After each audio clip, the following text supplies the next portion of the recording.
Good morning!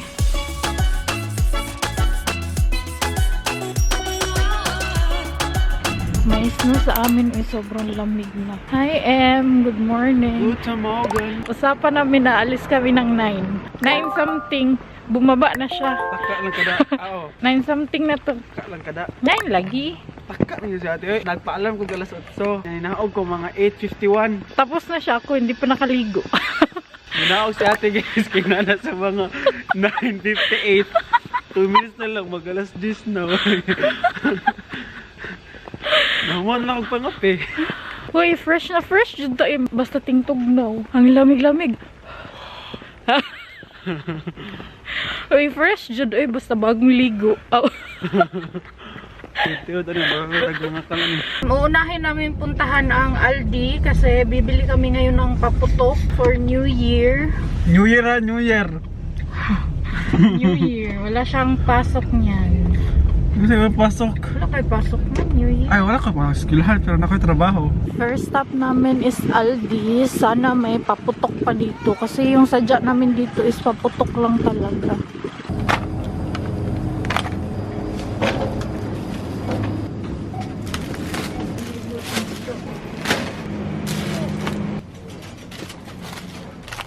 Ay, ng grocery.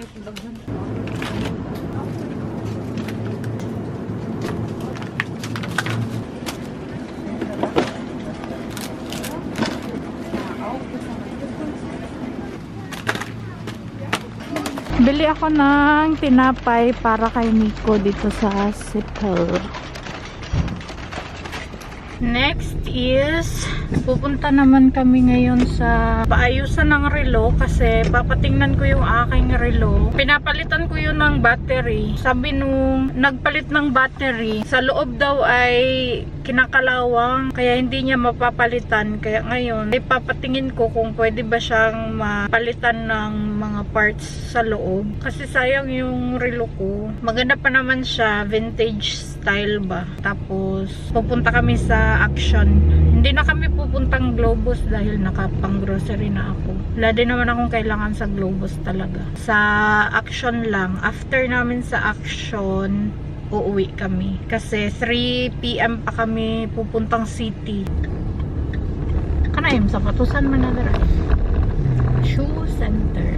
Sa mall ra makata? Yeah. Mag-mall mi guys kay karong adlaw kay tingwaldas ron sa mga Mo nang daghan ng tao kay tingwaldas ron sa mga kwarta. Mga maarang kwarta kay si Waldas pa, diba? Ayun na, Pinoy.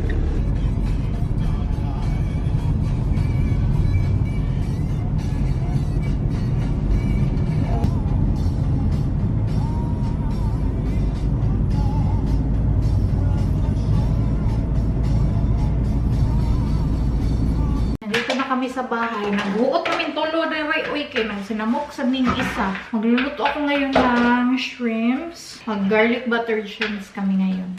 Ito yung nabili kong shrimps. Malalaki, tiger prawn. Kailangan ko pa pala pong linisan. Frozen pa siya.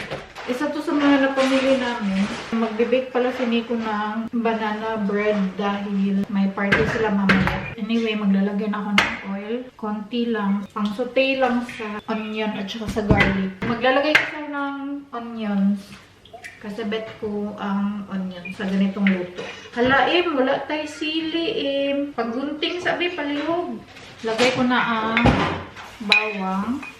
Kinuntian ko lang this time ng bawang kasi baka mahilo na naman ako. Ilagay ko na ang onion. Sinusuti ko kasi muna yung onions at saka garlic. Mas masarap siya. Isasama ko na din itong chili. Gusto ko kasi maanghang yung aming garlic butter. Chili garlic butter na ko siya. Sauté ko muna to din siya ng paunti para lang mawala yung tubig niya. Saka ako maglalagay ng butter.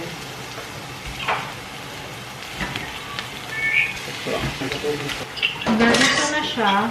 Tatanggalin ko siya para itong iba naman ang ilagay ko. Meron din kasi kaming shrimps na natanggap galing sa biyanan ko. I-include ko din siya. Pag kasi hindi ko to ginawa, medyo malansa siya. Ito na yung shrimps na bigay sa amin ng biyanan. Tiger prawns din ko siya. Pero wala lang ko siyang ulo. Mas bet ko pag may ulo. Gusto ko kasi na manuot na yung lasa ng onions at saka garlic sa shrimps. Kaya ginanit ko siya. Kasi kung plain lang, hindi gaano malasa. Ganitong method, mas bet ko siya. Medyo matrabaho siya pero worth it naman kasi. Ito na yung shrimps. Maglagay na ako ng butter. Hinaan ko lang ang apoy. Luto na yung aking shrimps. Tada! Mga unta. Ito yung kay Nico with bread. Yan. Ito yung binili ko ngayon. Sa amin naman, syempre with rice. Mani uto. Mga unta. Kalami sa butter shrimps. Request niya yan eh. Daoy, tapos na akong mag-pack. Ang pangit tuloy tingnan. Oh, ito pala yung ginawa ko. Para baon ni Nico. Kasi may party sila ngayon. Hindi na ako nakapag-vlog kasi wala na akong time. Magmamadali ako. Ganyan na siya. Oh. Basta, oy, maganda yan siya. Ang pangit lang tingnan dahil sa wrapping. Magmamadali na kami. Late na si Nico ng 15 minutes. Aalis na kami. Busy pa kasi ako, eh, kaya medyo late kami. Diretso kami ni GM sa TK Maxx. TK Maxx muna kami dahil nag-shrink yung banana bread ni Nico. Cute. Das ist eigentlich geschrumpft. Keine Ahnung. Gusto ko pa sanang i-decorate yung cake ni Nico pero wala na talaga kaming time. Dann, Dankeschön. Wetter. So, kaming dalawa naman ay magsha-shopping dahil nagwawalwal ang Walgus time! nagwalwal ang asawa kaya kami naman ay magsha-shopping. Di ba? Schön. Yeah, this is true. Chodo. Hindi pa ako nag-haul oy kasi hapon na. After naming kumain, diretso kagad ako gumawa nung platter ni Nico. Wala yan sana siyang dadalhin. Sabi ko sa kanya, huy, mahiya ka naman. Ganyan kasi silang magkakaibigan uy. Empty-handed lagi ba?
Dito na kami sa city.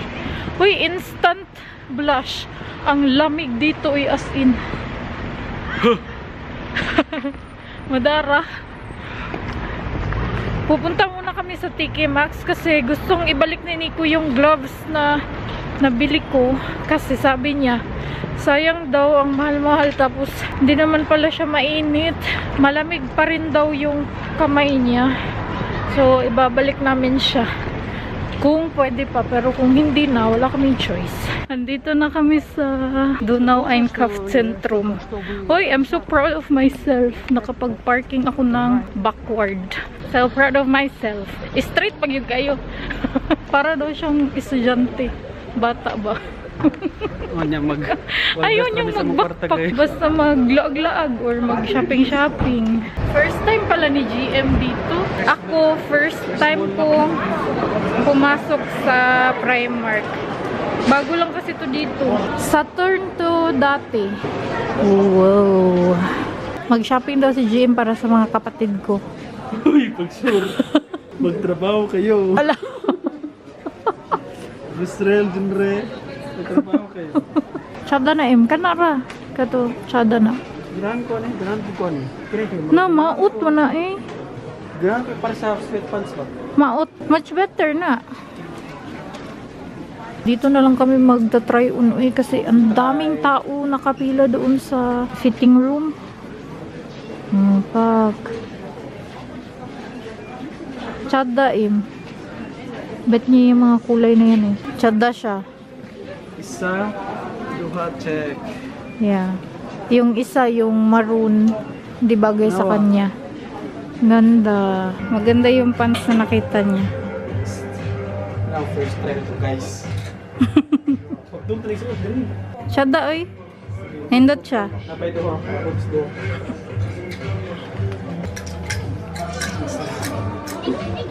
Uy, tsada. Ako kasi Dako kay hawakan? parang bilok. Adaw. Wang. Nindot.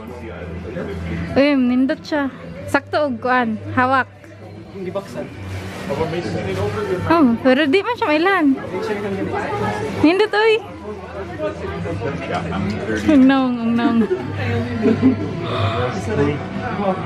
Dua. Last naming pinuntahan is sa New Yorker. At kailangan na namin umuwi. Uy, wala na gaanong tao. Yung kapatid ko naman, nag-shopping talaga siya. Uy, wow! May laman pa yung backpack niya. I-haul ko na lang mamaya yung mga napamili namin. May panggulo na naman ako, guys. Nag-uwian na yung mga tao dito, guys. Yung ibang store, nagsara na. Ganyan talaga mag-shopping. Uy, dapat. Ano para sulit? Yeah.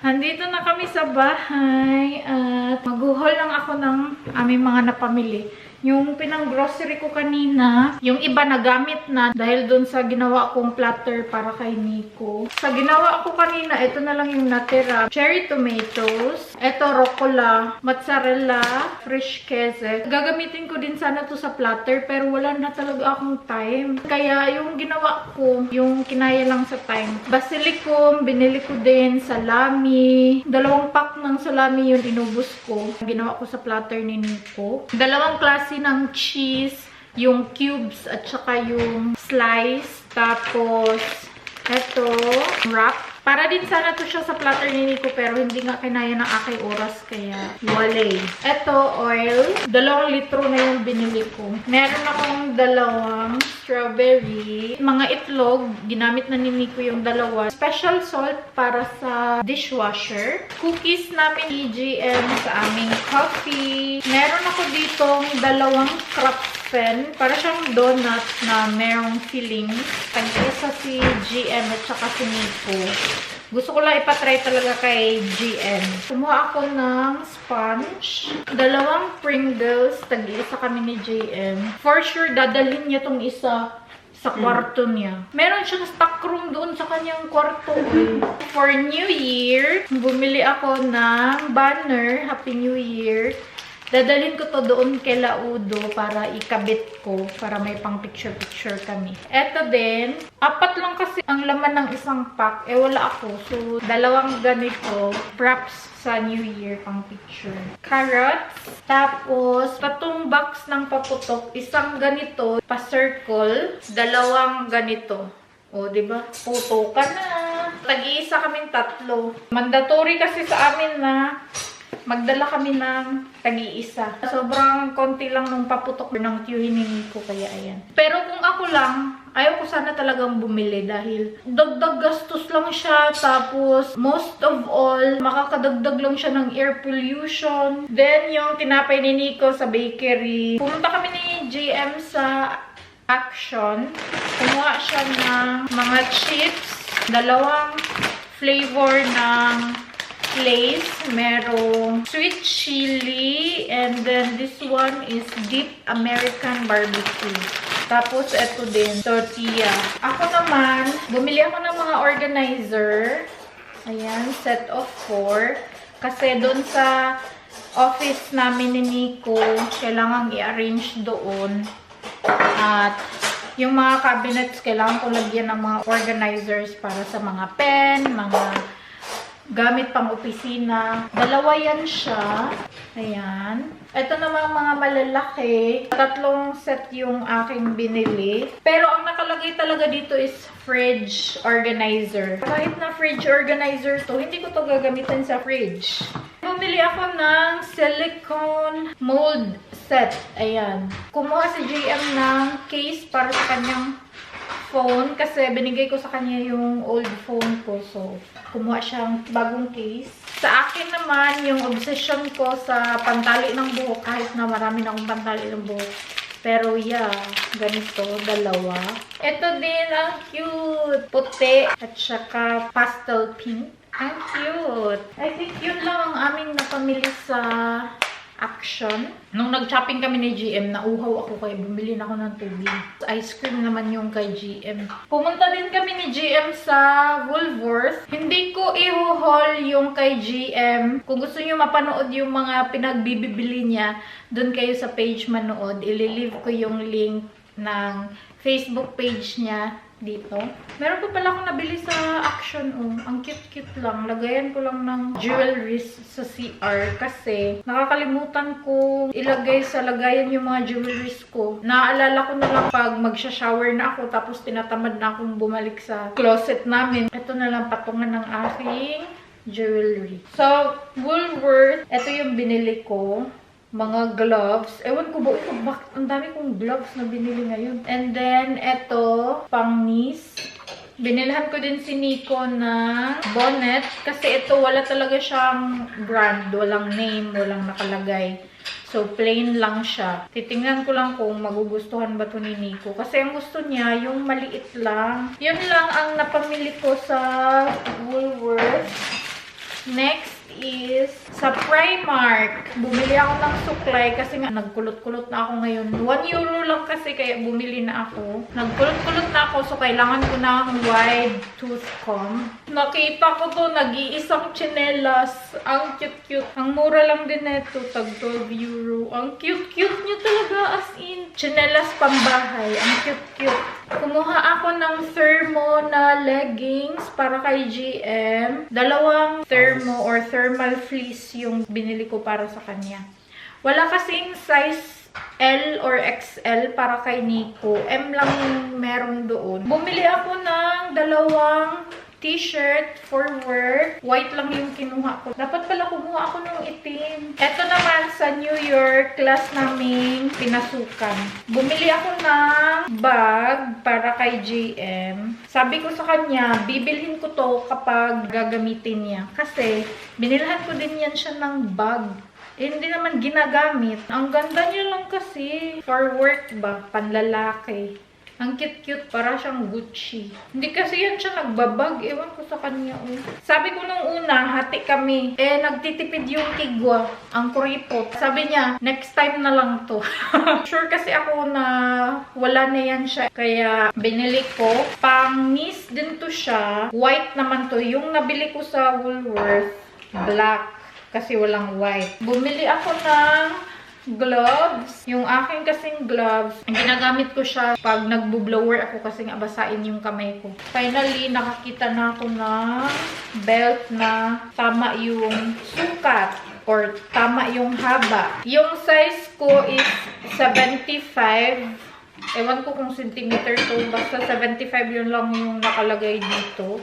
Kumuha ako ng gold and then silver. Ito din, yung maliit lang. Gusto ko kasi yung mga maliliit lang yung buckle niya. Last but not the least, ito. Cute na cute siya. Medyo malaki to siya sa akin. Pero carry na. 36 yung size nito. 34 sana. Pero walang 34. Ito lang yung pinakamaliit. So, yan lang naman ang aking mga napamili. At ubos na yung aking Christmas money. Sa Take a Max, nasa ulit talaga yung handshoe ni Nico. Tapos, bumili ako na another phone case. Ang cute niya kasi, pa-heart-heart pang Valentine's. Tapos si GM kumuha ng Pepsi doon sa Teka Max. So, yun lang ang aking mga napamili. Panoorin nyo sa page ng aking kapatid yung mga pinagbibili niya. Sabi niya, ang sarap daw sa feeling pag nabilhan yung sarili. Char lang. I-arrange ko lang tong mga pinagbibili ko. Tapos, papakita ko sa inyo yung ibig kong sabihin sa organizer. Tapos na ako mag-arrange dito at nasundo ko na din si Nico. Papakita ko sa inyo yung aking na-arrange. Sayang, nakalimutan ko yung before niya. Ito na yung after. Malinis na siya.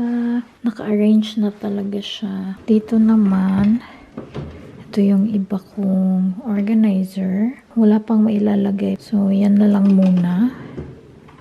Ito yung temporary na makeup area ko. Dito ako laging nag-aayos. Nagsiselfie. Pasensya nyo na tinanggal ko na yung aking pa-insert dyan. Hindi pa ako nakapaglinis ng aming salamin. Goal ko pa is bumili ng vanity table. Pero as of now, wala akong paglalagyan. Kaya ganyan na lang muna yung setup. Nakalimutan kong ipakita yung before. Sobrang kalat nito dito.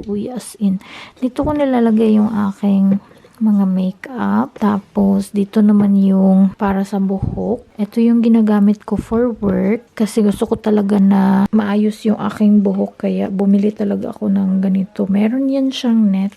Ayan. Lagi akong nagkakaroon ng compliment kapag ito yung mga gamit ko. Ito naman, pag gusto kong lagyan ng kung anik-anik yung aking buhok. Tapos, ito yung nabili ko kanina. Yung suklay dyan ko na lang nilagay kasi wala akong paglalagyan. Tapos, dito naman, pang buhok din yung mga ribbons ko na mahaba. Yan. Yan, mga pangbuhok ko yan lahat dyan. Nothing special. Basta pangbuhok lang yan siya dyan. Temporary lang na vanity table to. Bedside table talaga to siya. Pero ginawa ko na lang ganyan. Super late na. It's actually 11 p.m. So, i-end ko na tong vlog. Thank you so much guys for watching. I hope you enjoyed this video. Please like if you did. Leave a comment below. Follow me on my social media accounts. And please don't forget to subscribe to my channel and click the notification bell para ma-notify kayo every time na mag-upload ako ng bagong video. And I will see you guys on my next one. Vielen Dank. Tschüss. Gute Nacht. Amping.